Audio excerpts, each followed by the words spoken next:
Good morning all of you. Welcome to all. स्वागत है आप सभी का हमारे इस ऑनलाइन प्लेटफॉर्म पर। मैं सुरभि आपके सामने लेकर आई हूँ राजस्थान का फिर से एक अच्छा सा टॉपिक, यानी राजस्थान की झीलें। आज हम पढ़ेंगे राजस्थान में कहाँ कहाँ पर खारे पानी की झीलें हैं और कहाँ पर मीठे पानी की झीलें हैं। हम उन सभी डिस्ट्रिक्ट के ऊपर नज़र डालेंगे और देखेंगे कि कहाँ कहाँ पर खारे पानी की झीलें हैं और किस तरीके से उनका यूज़ होता है। वीडियो को शुरू करने से पहले, यानी कि हमारी क्लास को शुरू करने से पहले, मैं आपसे एक छोटी सी बात बोल देना चाहती हूँ कि आप जो भी क्लास देखते हैं वो शुरू से एंड तक जरूर देखिएगा। चाहे वो 15 मिनट की क्लास है, 17 मिनट की है, 20 मिनट की है, 22 है या 25 मिनट की क्लास है, इससे कोई फ़र्क नहीं पड़ता। मेन चीज़ ये होनी चाहिए कि आपका बेसिक से कंसेप्ट क्लियर होना चाहिए। और यही कोशिश रहती है हमारी कि हम आपको बेसिक से लेकर जो टॉप कंटेंट है वो आपको अच्छे से पढ़ाएं। और आपका भी ये रहता है कि आप कोई भी चीज़ अगर बेसिक से सीखते हैं तो हमें उस चीज़ को मैन्युफैक्चरिंग करना भी आ जाता है। ठीक है।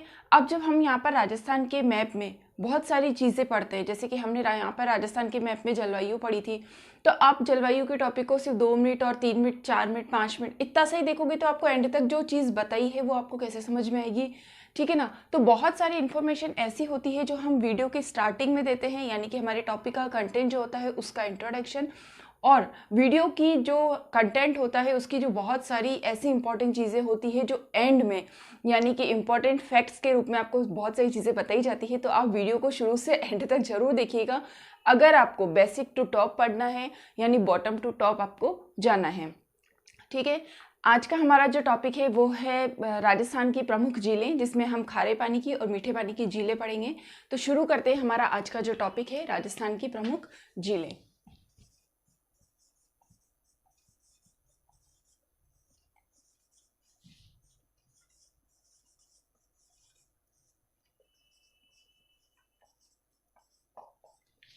अब क्या राजस्थान की प्रमुख झीलें पढ़ने के लिए हमको क्या केवल थ्योरी पढ़नी है? नहीं, हमको क्या पढ़ना है राजस्थान के मैप पर कि राजस्थान में जो जो झीलें हैं उनमें कौन कौन सी खारे पानी की झीलें आती है। तो हमें यही तो पढ़ना है। तो सबसे पहले हम बनाएंगे हमारे राजस्थान का मैप और शुरू करेंगे हमारे राजस्थान की प्रमुख झीलें। चलिए, ये है हमारे राजस्थान का मैप। ये मुझे बिल्कुल राजस्थान के जैसा ही दिख रहा है क्योंकि ये मेरा राजस्थान है। ठीक है ना, मेरा राजस्थान मैं ऐसा ही बनाती हूँ। अब हम बात करेंगे सबसे पहले राजस्थान में खारे पानी की झीलें। कौन सी झीलें? सबसे पहले हम बात करेंगे खारे पानी की।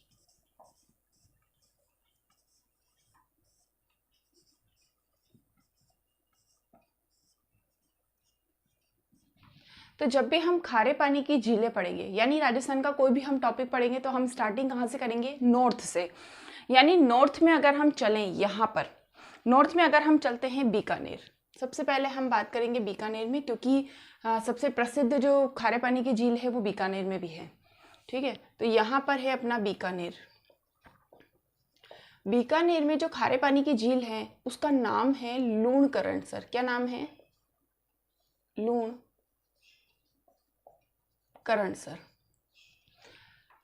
ठीक है ना। बीकानेर में जो खारे पानी की झील है वो लूणकरणसर है। अब अपन ने बीकानेर से ही क्यों शुरू किया?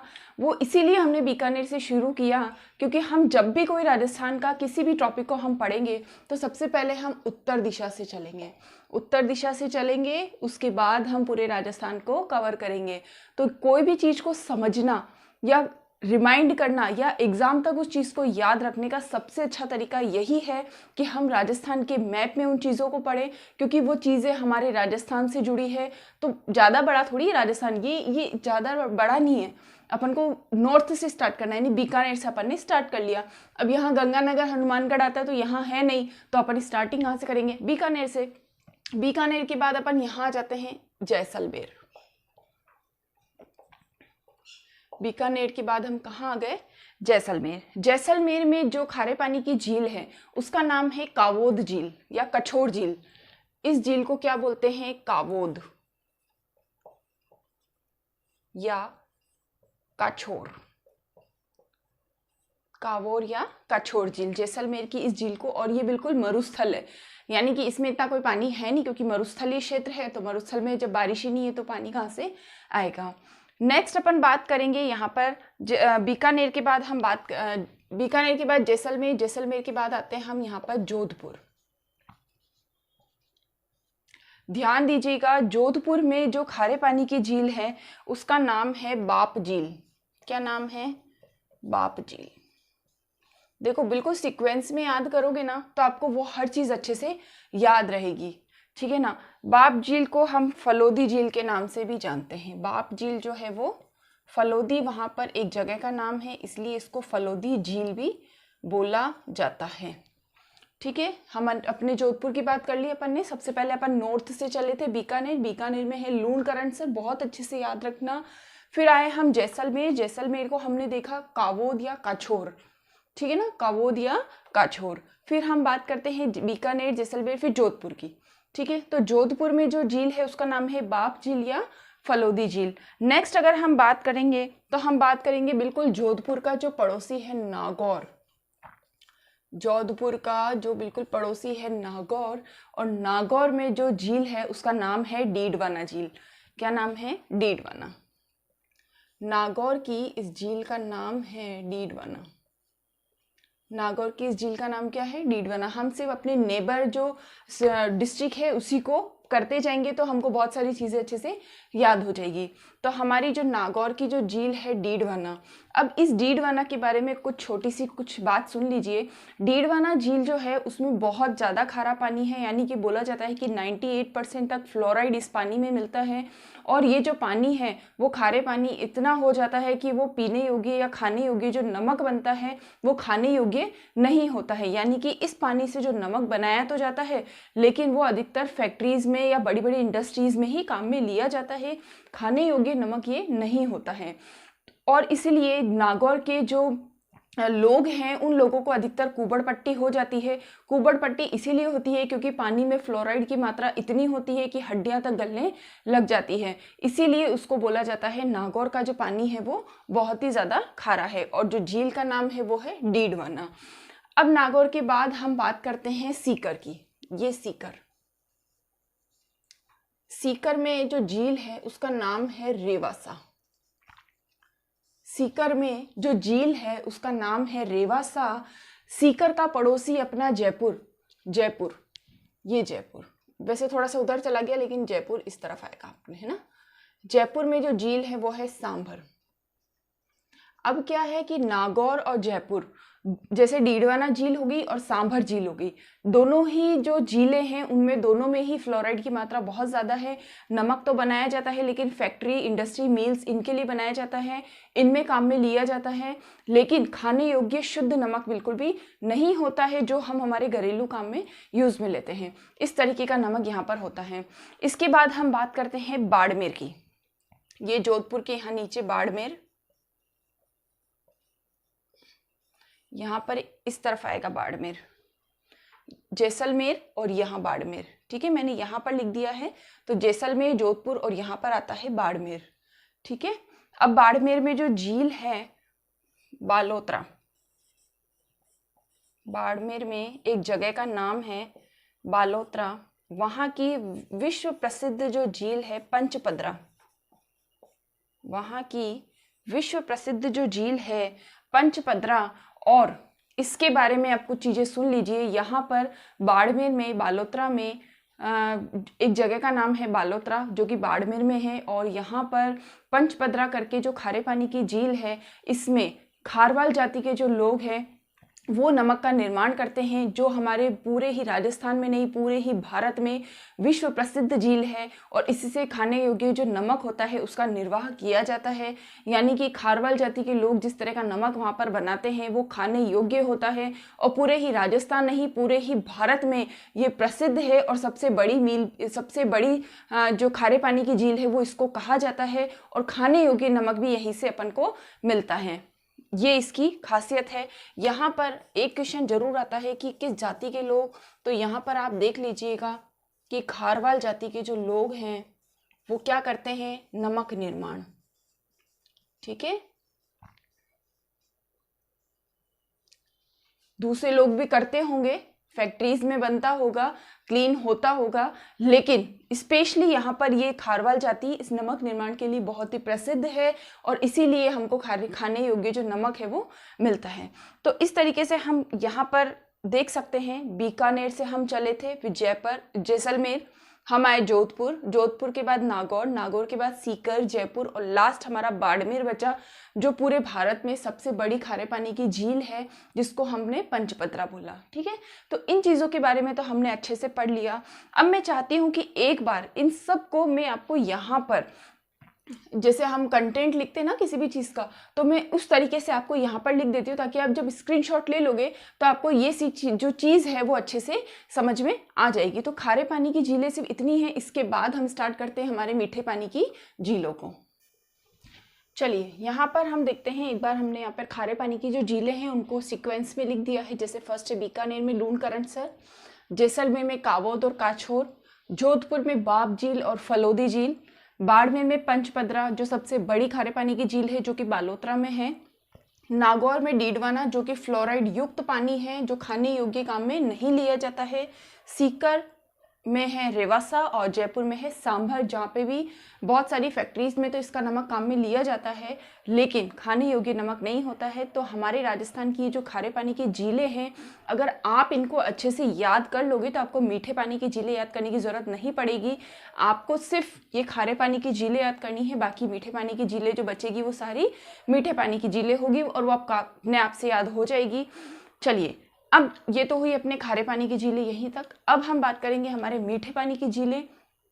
तो मैं चाहती हूँ कि एक बार आप इसका एक बार स्क्रीनशॉट ले लीजिए ताकि आप जब भी पढ़ें, कभी भी आप रिवाइज करें, रिमाइंड करें या एग्ज़ाम टाइम में आप कभी पढ़ें तो आपको ये अच्छे से समझ में आ जाए। चलिए, अब हम वापस बनाते हैं हमारे राजस्थान का मैप, यानी कि अपना राजस्थान का मैप, और फिर से हम शुरू करते हैं हमारे मीठे पानी की झीलें। चलिए, बन गया है हमारे राजस्थान का नक्शा और अब हम बात करेंगे इसमें मीठे पानी की झीलों की। तो जब भी हम किसी टॉपिक को पढ़ते तो हमारा मेन मोटिव क्या रहता है कि हम उत्तर से शुरू करेंगे ताकि हम जब भी पढ़ें उसको तो हमें ये याद रहे कि सबसे पहले उत्तर का जिला है। ठीक है, तो यहाँ पर एक जिला आता है हनुमानगढ़।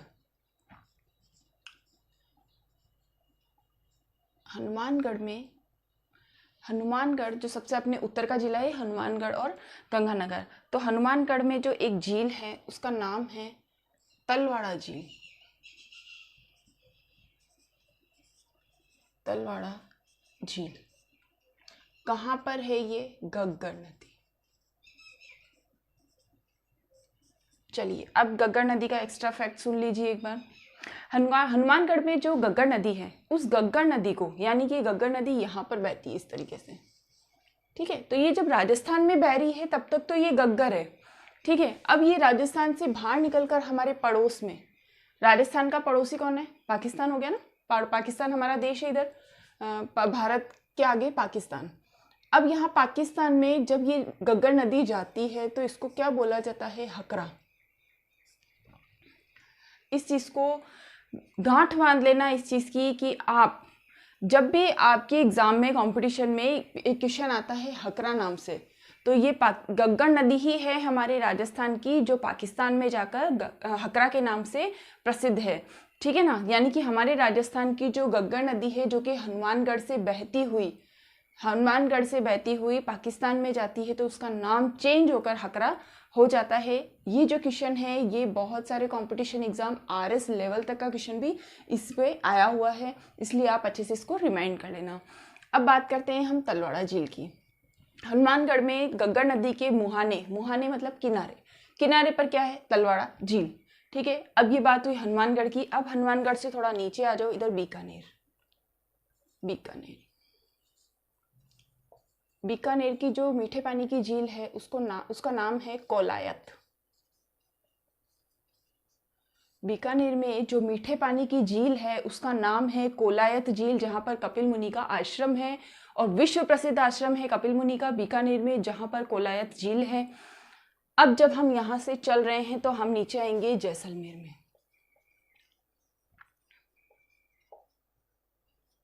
जैसलमेर में 3 जिले हैं। जैसलमेर में कितनी जिले हैं? जैसलमेर में 3 जिले हैं। पहली है अमर सागर, यहां लिख रही हूं मैं, देख लीजिएगा आप एक बार, अमर सागर। दूसरी है गैप सागर और तीसरी है बुज झील। ठीक है, अमर सागर, गैप सागर और बुज झील, ये कहाँ है? जैसलमेर में। हम बहुत सिक्वेंसली पढ़ रहे हैं, इसलिए अच्छे से देख लेना। अगर आप वीडियो को स्किप करोगे तो बहुत सारी चीज़ें आपकी छूट जाएगी। वीडियो को एंड तक नहीं देखोगे तो जो एक्स्ट्रा फैक्ट्स हम बताते हैं वो भी आपको समझ में नहीं आएंगे। इसलिए आपको बोला जाता है वीडियो को शुरू से एंड तक देखें। बेसिक टू टॉप हमको पढ़ना है और टॉप बनना है तो बेसिक टू टॉप पढ़ना ही पड़ेगा और इस वीडियो को एंड तक देखना ही पड़ेगा आपको। तो स्टार्टिंग करी थी हमने हनुमानगढ़ से, जिसमें तलवाड़ा झील है। सेकेंड है अपनी बीकानेर, जिसमें कोलायत झील है। जैसलमेर, जिसमें अमर सागर, गैप सागर और बुज झील है। 3 झीलों की बात हमने यहाँ पर कर ली थी, ठीक है। अब नेक्स्ट हम चलते हैं यहाँ पर सिरोही। ये जैसलमेर के बाद हम यहाँ आ गए सिरोही। अब आप बताइए सिरोही को कौन नहीं जानता है? सिरोही को तो कोई भी जानता है, क्योंकि सिरोही तो इतना विश्व प्रसिद्ध है। किसके लिए? नक्की झील के लिए। सिरोही क्या है? नक्की झील। सिरोही में कौन सी झील है? नक्की झील। अब सिरोही और नक्की झील के बारे में कुछ चीजें देख लीजिए। जैसे कि सिरोही प्रसिद्ध है माउंट आबू के लिए, जहाँ पर माउंट आबू जो कि 1722 किलोमीटर की जो सबसे ऊंची चोटी है हमारी राजस्थान में, वो माउंट आबू में है, जिसको बोला जाता है गुरु शिखर। अब दूसरी बात और सुन लीजिए, नक्की झील। नक्की झील की हम यहाँ पर बात कर रहे हैं तो बोला जाता है कि हमारे देवताओं ने अपने नाखूनों से खुरच कर इस झील का निर्माण किया था। अब ये बात हो सकती है कि 100% सच हो और नहीं भी हो, तो हमारे इतिहास में है तो हमें याद करना है, ठीक है। नक्की झील की यहाँ पर ये बात हो जाती है। नक्की झील में 2 तरह की चट्टानें बहुत प्रसिद्ध है। एक को बोला जाता है टॉड रॉक, एक को बोला जाता है नन रॉक। टॉड रॉक जो है उसकी आकृति मेंढक के समान है और नन रॉक जो है उसकी आकृति एक महिला के समान है। तो ये आपको याद करना बहुत ज़रूरी है, क्योंकि RS, RPSC, LDC, रीट, पटवारी, इस तरह की परीक्षाओं में ये जो छोटे छोटे से क्वेश्चन है ना, जिनको हम स्किप कर देते हैं, जिनको हम छोड़ देते हैं और हम सोचते हैं अरे ये इस तरह के क्वेश्चन क्या आएंगे, आते हैं। मैं आपके जब ये हमारी सीरीज़ हो जाएगी राजस्थान भूगोल और राजस्थान के इतिहास की जब पूरी सीरीज़ हो जाएगी, उसके बाद हमारा जो एक सीरीज़ आएगी उसको बोलते हैं हम आर्ट एंड कल्चर, राजस्थान की कला और संस्कृति का भी 1 हफ्ता पूरा चलेगा इसके अंदर क्लासेस का। उसके बाद हमारे प्रश्नोत्तरी हम शुरू करेंगे। उसके अंदर आप खुद देखिएगा कि मैं किस तरीके के प्रश्न लेकर आती हूँ, जिसमें RS, RPSC, LDC, पटवारी और रीट की परीक्षाओं में आ रहे हुए वो सारे प्रश्न हैं जिनको हम बहुत सिक्वेंसली करने वाले हैं और हर टॉपिक पर हम उसके क्वेश्चंस को करेंगे यहाँ पर सॉल्व। उसके बाद आप देखना कि आपकी जो प्रिपरेशन है वो किस लेवल तक अच्छी हो गई है। बस आप विश्वास करते चलिएगा और मैं भी आप पे विश्वास करती हूँ कि आप वीडियो को शुरू से एंड तक जरूर देखेंगे। चलिए चलते हैं हमारे टॉपिक पर वापस से। हमने बात की थी सिरोही की, नक्की झील की, और यहाँ पर 2 चट्टानें हैं जिसकी हमने बात की थी, उसको बोलते हैं हम टॉड रॉक और दूसरी चट्टान का नाम है नन रॉक।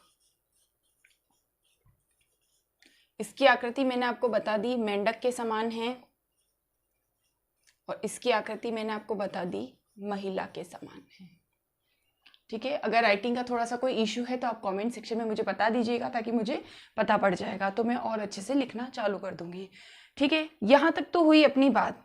अब अपन थोड़ा और आगे चलते हैं, यानी कि मीठे पानी की झीलों की सीरीज़ को हम आगे बढ़ाते हैं। यहाँ तक मेरे ख्याल से आपका जो कॉन्सेप्ट है, हमने अभी तक 4 जिले ही पढ़े हैं और लगभग 5-6 जिले हमने यहाँ पर पढ़ी है, ठीक है। तो ये चीज़ मेरे ख्याल से आपको कंप्लीट हो गई होगी। नेक्स्ट अगर अपन हम बात करते हैं तो हम यहाँ पर बात करेंगे अजमेर की। हम किसकी बात करेंगे? अजमेर की, क्योंकि अजमेर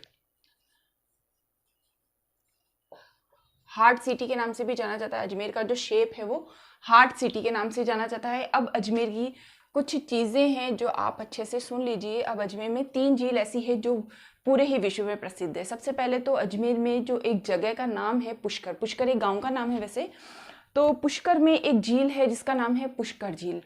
अब ऐसा बोला जाता है कि जो हमारे आचार्य थे शंकराचार्य, जिन्होंने पुष्कर में एक ब्रह्मा मंदिर का जो मूर्ति स्थापना की थी, वो विश्व प्रसिद्ध ब्रह्मा मूर्ति है। और अजमेर में जो पुष्कर है, पुष्कर में एक झील है पुष्कर झील, जो कि एक प्राकृतिक मीठे पानी की झील है, जो कि केवल सांस्कृतिक और ऐतिहासिक दृष्टि से ही नहीं, जबकि ये एक धार्मिक दृष्टि से भी बहुत प्रसिद्ध झील है, बहुत पवित्र झील इसको माना जाता है। इसके अलावा इसके अंदर 52 घाट है जिन पर पूजा अर्चनाएं की जाती है और तरह तरह के भक्त वहाँ पर आते हैं और अपनी भक्ति वहाँ पर करते हैं। इसके अलावा बहुत सारे जो पर्यटक हैं वो भी, पर्यटकों की दृष्टि से भी पुष्कर जो है वो बहुत ही विश्व प्रसिद्ध है।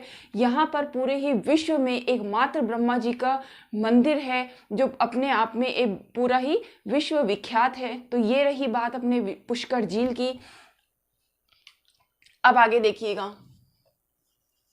पुष्कर झील। मेरे ख्याल से आपको पुष्कर झील के बारे में बहुत सारी छोटी छोटी चीज़ें आपको अच्छे से कॉन्सेप्ट आपका क्लियर हुआ होगा। बाकी जो बड़ी बड़ी चीज़ें हैं वो जैसे जैसे टॉपिक आते जाएंगे और हम आगे आगे पढ़ते जाएंगे। जब हम मंदिरों वाला टॉपिक पढ़ेंगे तो इन ब्रह्मा जी के मंदिर के बारे में हम बहुत सारी चीज़ें पढ़ेंगे कि यहाँ पर ऊपर चलकर रोपवे है, वहाँ पर सावित्री माता का मंदिर भी है। तो इस तरह की बहुत सारी चीज़ें हम पढ़ेंगे, लेकिन अभी हमको लय नहीं तोड़नी है, यानी कि हम झीलों वाला टॉपिक पढ़ रहे हैं तो यहाँ अपना जो कॉन्सेप्ट है वो अच्छे से क्लियर होना चाहिए। जब मंदिर वाला करेंगे तब मंदिरों के सारे कॉन्सेप्ट क्लियर करेंगे। और जब हम रोपवे की बात करेंगे तो 8 तरह के रोपवे हमारे पूरे ही भारत में हैं, तो उन सब चीज़ों की बात करेंगे। और राजस्थान में 4 रोपवे अभी लेटेस्ट में हैं, तो हम उनकी भी बात करेंगे। तो सबसे पहले हम झीलों वाला टॉपिक तो अच्छे से क्लियर कर लें। अजमेर में पुष्कर झील है, दूसरी है आना सागर झील। दूसरी कौन सी झील है? आना सागर झील। अब आना सागर झील के बारे में कुछ चीज़ें सुन लो। आना सागर 1195 में अर्णोराज ने आना सागर झील का निर्माण करवाया था। बोला जाता है कि यहाँ पर एक युद्ध हुआ था और उस युद्ध में हजारों सैनिकों का खून यहाँ पर बहा था और उस खून को साफ करने के लिए वहाँ पर खुदाई की गई थी। और दूसरा, बांडी नदी का जो पानी था वो वहाँ पर प्रवाहित किया गया था, जिससे वो आना सागर झील का निर्माण हुआ। और ये यहाँ के जो अर्णोराज थे, यहाँ के जो शासक थे उस समय 1195 में उन्होंने इस झील का निर्माण करवाया था। आना सागर झील में बांडी नदी का पानी आता है और आना सागर झील के पास एक बारादरी है और एक दौलत बाग के नाम से भी एक विश्व प्रसिद्ध बाग का नाम है, एक उद्यान का नाम है। तो ये सब बातें हैं आना सागर की। लेकिन हमको यहाँ पर याद रखना है कि अजमेर में 3 तरह की झीलें हैं। एक तो पुष्कर झील हो गया, आना सागर हो गया और एक है फाय सागर। एक है फाय सागर, ठीक है। ये अपने मीठे पानी की झीलें हो गई। यहाँ पर ये तो हो गई, यानी कि अभी हमने, जब हम उत्तर से चले थे तो हम अभी आए हैं यहाँ पर पश्चिम, और पश्चिम तक ही आए हैं। अभी हम दक्षिण में अब आएंगे। सबसे पहले हम यहाँ के पूरब के कुछ जिले भी देख लेते हैं। तो मेरे ख्याल से आपको शायद इसके अंदर कुछ समझ में नहीं आएगा, तो फिर मैं चलिए इसके अंदर हम बात करते हैं अलवर की। अलवर में भी एक झील है और अलवर की जो झील है उसका नाम है सिलीसेट।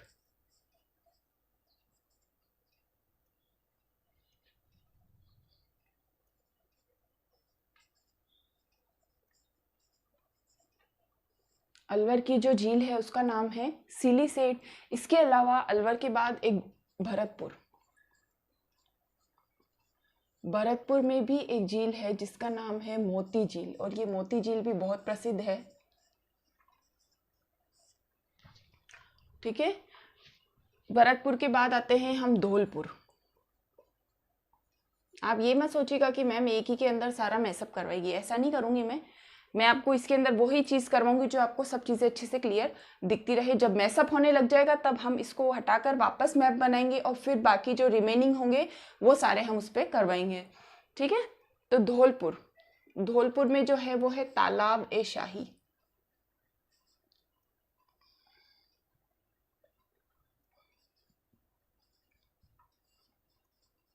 तालाब ए शाही।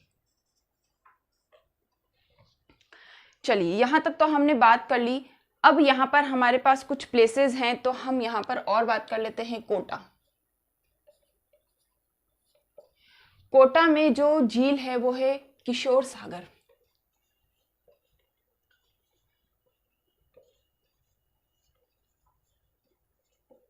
किशोर सागर तालाब, ठीक है। कोटा में हमने बात कर ली। अब हम एक और बात करेंगे यहाँ पर चित्तौड़ की। यहाँ अजमेर और यहाँ नागौर और यहाँ आएगा चित्तौड़। चलिए इसको छोड़िए अभी आप यहाँ पर। अब हम यहाँ पर एक चीज़ और पढ़ लेते हैं, जैसे कि हमने यहाँ पर एक बार इसको अच्छे से रिवाइज कर लेते हैं हम। जैसे हमने हनुमानगढ़ में पढ़ा था तलवाड़ा झील, बीकानेर की कोलायत झील, जैसलमेर की अमर सागर, गैप सागर, बुज्ज झील, यहाँ तक आपका कॉन्सेप्ट क्लियर था। सिरोही में नक्की झील है और इसमें 2 तरह की चट्टान है, टॉड रॉक और नन रॉक, यहाँ तक अपना क्लियर है। अजमेर के बारे में मैंने आपको पूरी ही डिटेल बता दी, यानी पुष्कर की पूरी डिटेल मैंने आपको बताई, आप वीडियो को बार बार देख लीजिएगा। आना सागर झील के बारे में मैंने आपको बता दिया। हमने कुछ छोटी छोटी चीज़ें पढ़ी है इसकी, है ना।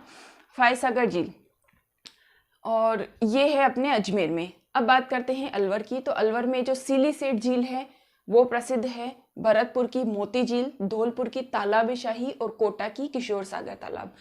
मेरे ख्याल से आपको यहाँ तक की चीज़ें तो कंप्लीट अच्छे से हो गई होगी। अब जो रिमेनिंग है उन चीज़ों को भी हम पढ़ लेते हैं। चलिए अब जो हमारी रिमेनिंग है वो हम पढ़ लेते हैं। जैसे कि यहाँ पर हम देखते हैं चित्तौड़ में,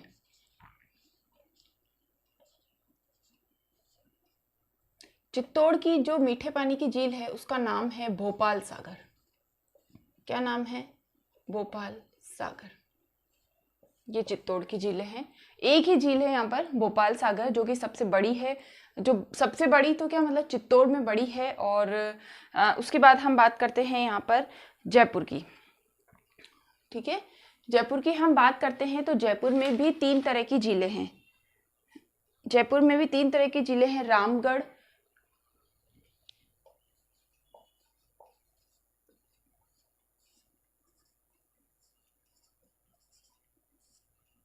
गलता झील।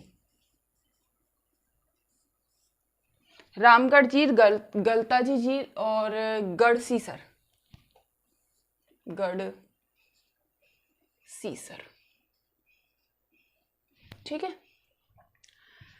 जयपुर का हो गया, चित्तौड़ का हो गया। अब हम आगे बात करेंगे हमारे झीलों की नगरी। झीलों की नगरी क्या है? उदयपुर की। अब मैंने सबसे लास्ट में उदयपुर को क्यों लिया? क्योंकि सबसे प्रसिद्ध ही झीलों की नगरी हमारा उदयपुर है, तो मैंने सोचा उदयपुर सबसे लास्ट में लेंगे ताकि वो सब चीज़ें आपको मैसअप नहीं होगी और अच्छे से समझ में आ जाएगी। तो अब हम लास्ट में हम बात करेंगे उदयपुर की।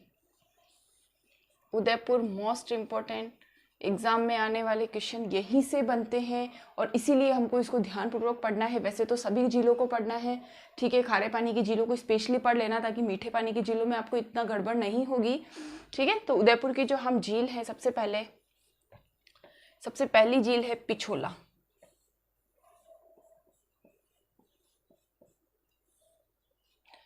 पहली। दूसरी है जयसमंद।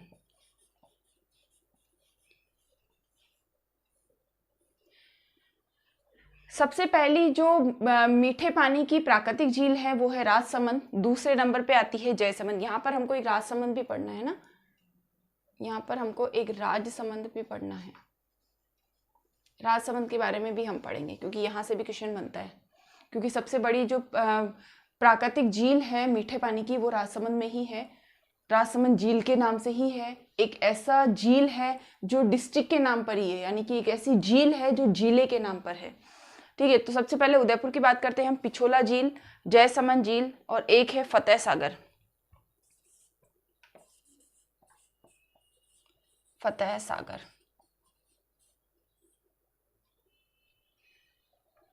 ठीक है, तो ये हुई हमारे उदयपुर की झीलें। उदयपुर की झीलों में अगर देखा जाए तो ये जो हमारी पिछोला झील है वो है बेड़च नदी पर। ये जो पिछोला झील है ये विश्व प्रसिद्ध है और ये है बेड़च नदी पर। बेड़च नदी पर ये झील है और इस झील को राणा लाखा ने बनवाया था। इस झील का निर्माण किसने करवाया था? राणा लाखा ने।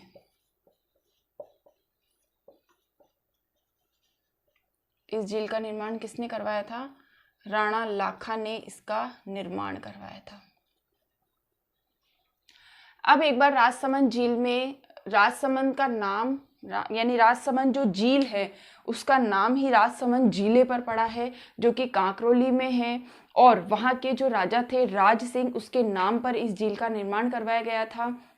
दूसरा, राज सिंह के नाम पर वहाँ पर एक राज प्रशस्ति है जो कि सबसे बड़ी प्रशस्ति के नाम से जाना जाता है। संस्कृत भाषा में 25 शिला लेखों पर उसकी जो प्रशस्ति लिखी गई है, प्रशस्ति मतलब प्रशंसा, यानी किसी राजा की प्रशंसा में लिखे गए जो लेख होते हैं उसको राज प्रशस्ति यानी कि उसको प्रशस्ति बोला जाता है। जो शिला लेखों पर लिखा जाता है, पत्थरों पर गोद कर उनके जितने भी उनके बारे में जो प्रशंसा की जाती है, चाहे वो उनके युद्ध के बारे में हो, उनके जीवन परिचय के बारे में हो, या उनके पारिवारिक जीवन के बारे में हो, या युद्धों की समस्त घटनाओं के बारे में हो, ठीक है, इन सब चीज़ों के बारे में जब प्रशंसा की जाती है तो उसको प्रशस्ति कहा जाता है। जो शिलालेखों पर गोद कर बनाई जाती है और संस्कृत भाषा में इनकी बनाई गई थी, तो उसको राज प्रशस्ति बोला जाता है, जो सबसे बड़ी शिलालेख कहा जाता है, जो कि राजसमंद में है। तो इसीलिए राजसमंद तो इसी के लिए प्रसिद्ध है। लेकिन दूसरी बात, राजसमंद अपनी राजसमंद झील के लिए भी प्रसिद्ध है, जो कि सबसे बड़ी मीठे पानी की प्राकृतिक झील है। मेरे ख्याल से आपको ये जो टॉपिक है, हमने आज का जो टॉपिक चूज़ किया था कि राजस्थान की प्रमुख झीलें, जिसमें हमने खारे पानी की और मीठे पानी की झीलें भी हमने अच्छे से पढ़ ली। मेरे ख्याल से आपका आज का जो टॉपिक है वो बहुत अच्छे से क्लियर हो गया होगा। इसके पहले भी हमने बहुत कोशिश की कि हम हर चीज़ को अच्छे से क्लियर करें और हम अपनी कोशिश में कामयाब भी रहे। मैं चाहती हूँ कि आप हमारे जितने भी वीडियोस हैं उनको बहुत अच्छे से देखें, समझें और समझने की कोशिश करें कि हमने किस तरीके से इस कंटेंट को प्रिपेयर किया है। और हमें एग्ज़ाम ओरिएंटेड पढ़ना है, हमें आलतू फालतू इधर उधर नहीं भटकना है। किसी भी तरीके की पोथियाँ, किसी भी तरीके की थ्योरी और इन सब चीज़ों में हमको नहीं फंसना है। 2-2, 3-3, 4-4 घंटे की मैराथन क्लासेस में नहीं फंसना है। हमको एग्ज़ाम ओरिएंटेड पढ़ना है, टू द पॉइंट पढ़ना है, और वही पढ़ना है जो एग्ज़ाम में आज दिन तक आता आया है। पैटर्न चेंज होता है लेकिन क्वेश्चनिंग तो वहीं से बनती है। आज की हमारी वीडियो को हम यहीं ख़त्म करते हैं। एक बार फिर से आपको बोलना चाहती हूँ, वीडियो को शुरू से एंड तक देखिएगा, क्योंकि बहुत सारे फैक्ट्स ऐसे होते हैं जो बीच बीच में बताए जाते हैं और एंड तक बहुत सारी चीज़ें हमको कलेक्ट हो जाती हैं। अब हमारे इस वीडियो को हम यहीं ख़त्म करते हैं। मिलते हैं हम अगले वीडियो में एक नए टॉपिक के साथ। आज के लिए thank you so much. Video पसंद आया तो चैनल को लाइक, शेयर एंड सब्सक्राइब कर दीजिए।